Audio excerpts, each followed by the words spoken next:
Hello friends, मैं कामनी आप सभी का स्वागत करती हूँ कामनी ऑफिशियल में। तो गुड इवनिंग फ्रेंड्स। तो आज ये शाम का समय है। मॉर्निंग वाला ब्लॉग में आप सब देखे कि हस्बैंड जी भी दूसरे डिस्ट्रिक्ट अभी चले गए हैं, जिस कारण से आज यहाँ नहीं आ पाएंगे। तो मैं, मम्मी और केशव बस 3 ही लोग हैं। तो जल्दी मैं डिनर बना ली और स्कूल से मैं 4:30 बजे आई। और देखिए आप लोग कि पिछला ब्लॉग में कि मेरे स्कूल के सामने कैसे आज ही के दिन घटना हो गया, जिस कारण से मैं पूरा दिन सैड थी। और 6:45 में ही आज मैं डिनर भी बना ली। थोड़ा मन भी पूरा दिन नहीं लग रहा था, मैं उतना खुश नहीं थी, मतलब अजीब सा लग रहा था, फील हो रहा था। तो 7:40 तक मैं केशव को भी दवा पिला करके फ्री हो गई और अभी सोने में भी समय था। तो मैं स्टडी करने के लिए बैठ गई। और यहाँ मैं 2 रूम रखी हूँ, तो एक रूम में केशव अपने दादी माँ के पास होता है, तब तक मैं दूसरी रूम में बैठ के पढ़ने लगती हूँ।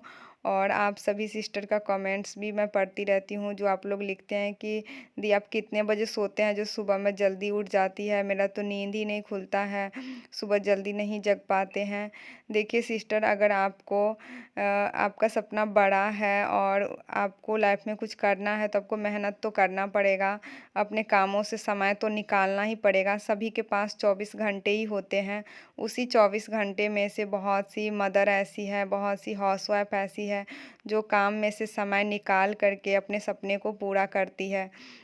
तो कुछ ट्रिक मैं यहाँ बताऊँगी, जिससे अगर आप फॉलो करते हैं, इससे आप का पढ़ाई में भी मन लगेगा और सभी कामों में आप बैलेंस भी करने लगेंगे। जैसे देखिए, रात में सुबह जल्दी जगने के लिए रात में जल्दी सोना पड़ता है।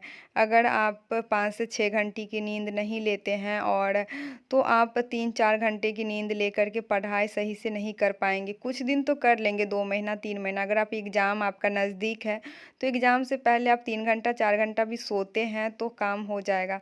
लेकिन अगर आप सोचेंगे कि हम साल भर बस कम नींद लेकर के पढ़ाई कर ले, तो ऐसे में आपकी तबीयत ख़राब हो जाएगी, आपको स्ट्रेस होने लगेगी, बहुत ही चिड़चिड़ापन जैसे लगने लगेगा। तो इसीलिए आपको अच्छी नींद की ज़रूरत है। जैसे 5-6 घंटे तो हमें रोज़ सोना है। उसके बाद आपको फिर अपने काम पे भी ध्यान देना है। जैसे शादी के बाद हमारी लाइफ चेंज हो जाती है। तो रात में मैं सोने से पहले कुछ चीज़ें नोट करके, जैसे मुझे सुबह में कौन सा टॉपिक पढ़ना है, और क्योंकि आप कुछ चीज़ें अपने माइंड को याद दिला के सोएंगे ना, तो सुबह में आपको फिर जल्दी नींद खुल जाएगी। जैसे मैं आपको बताऊं, कहीं जाना होता है तो कैसे हम रात में सोचते हैं कि सुबह में कहीं जाना है, तो नींद खुल जाता है समय पे और हम उठ जाते हैं। तो उसी तरह से तो देख सकते हैं, रात में मैं अपने डायरी में लिख के सोती हूँ कि मुझे सुबह ये टॉपिक कंप्लीट करना है उठ के, तो और कितने बजे उठना है, तो मेरी नींद अपने आप खुल जाती है। फिर सुबह में उठ के मैं अपना स्टडी कंटिन्यू करने लगी। तो अभी मैं पॉलिटी का ही क्लास कल से कर रही हूँ। पॉलिटी में एनसीईआरटी, देखिए सीटेट पेपर 2 मैं भी इस बार जुलाई वाला दे रही हूँ। साथ ही साथ मेरा पीजी का फर्स्ट ईयर कंप्लीट हो गया है, सेकेंड ईयर दिसंबर में एग्ज़ाम है। और मैं नेट का भी प्रिपरेशन अभी स्टार्ट कर दी हूँ। तो मैं नेट का भी एग्ज़ाम देने वाली हूँ। पीजी फर्स्ट ईयर के बाद आप नेट का एग्ज़ाम दे सकते हैं। तो जॉब के बाद कुछ सिस्टर लोग लिखी थी कि ग्रेजुएशन करना है, अभी मैं प्राइमरी में टीचर हूँ।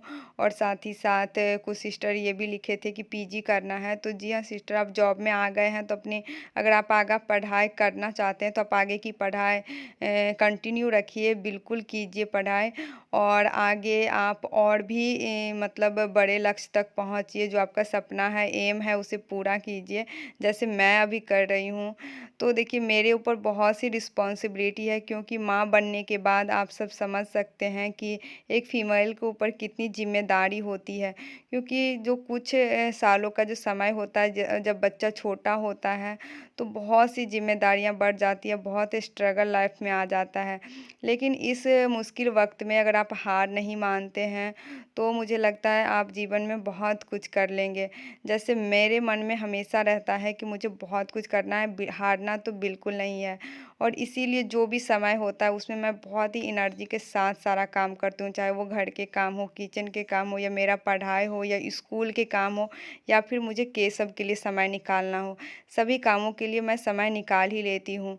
तो मॉर्निंग का स्टडी कंप्लीट करने के बाद मैं आ गई अपनी किचन। और देखिए, अब बीट रूट तो आप लोग जानते हैं कि हमारे शरीर के लिए कितना अच्छा होता है, हमारे हेल्थ के लिए। और अगर आपके शरीर में आयरन की कमी है तो डॉक्टर भी आपको यही बोलेंगे डेली बीट रूट खाने के लिए।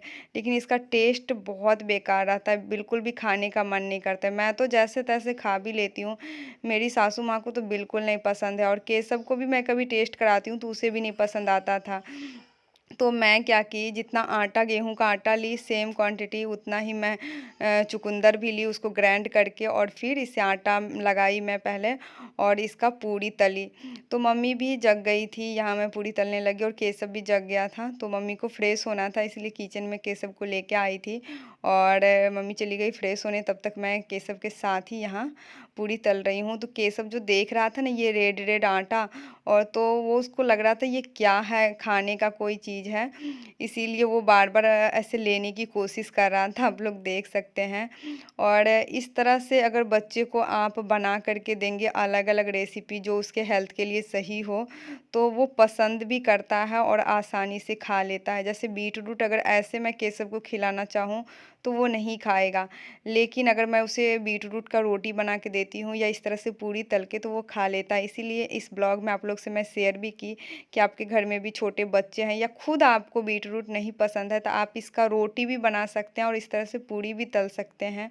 इसमें मैं कुछ अजवाइन, नमक भी डाल दी हूँ।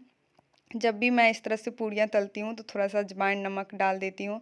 और जब आप इसे खाएँगे सब्ज़ी या फिर भुजिया के साथ में, इसके साथ मैं गोभी का भुजिया बनाई हूँ, तो आपको बिल्कुल भी पता नहीं चलेगा कि इसमें बीट रूट है, इसमें टेस्ट बिल्कुल नहीं पता चलता है बीट रूट का। तो किचन का मतलब जो भी नाश्ता वाला काम था वो कंप्लीट करके मैं मम्मी के लिए चाय बनाई, जब तक मम्मी चाय पी रही थी, केसव मेरे साथ था। जब मैं सुबह में रेडी होने लगती हूँ तो केसव को पता चल जाता है कि मम्मा जा रही है, और वो फिर सोचता है कि वो बस मेरे ही पास रहे और दादी के पास जाते नहीं रहता है, क्योंकि वो रोज़-रोज़ देख कर के समझ गया है कि इस टाइम में मैं रेडी होकर के निकल जाती हूँ और पूरा दिन नहीं आती हूँ। तो वो समझदार होने लगा है धीरे-धीरे केसव। लेकिन अभी ठंड इतना ज़्यादा बढ़ गया है कि मैं केसव को लेके स्कूल नहीं जा सकती। अभी बच्चों के लिए तो मेरे यहाँ स्कूल में छुट्टी हो गया है, लेकिन जब बच्चे ही नहीं स्कूल में रहेंगे तो हम टीचर स्कूल में जाके पूरा दिन क्या करेंगे? और ये तो शिक्षा विभाग का डिसीजन है, लेकिन हमें तो पूरा दिन स्कूल में रहना ही पड़ेगा। तो इस ब्लॉग को मैं यहीं पे एंड करती हूँ दोस्तों। अगर आपको ये ब्लॉग अच्छा लगा है तो लाइक ज़रूर कीजिएगा, कोई नए हैं तो इस चैनल को सब्सक्राइब भी कर लीजिए।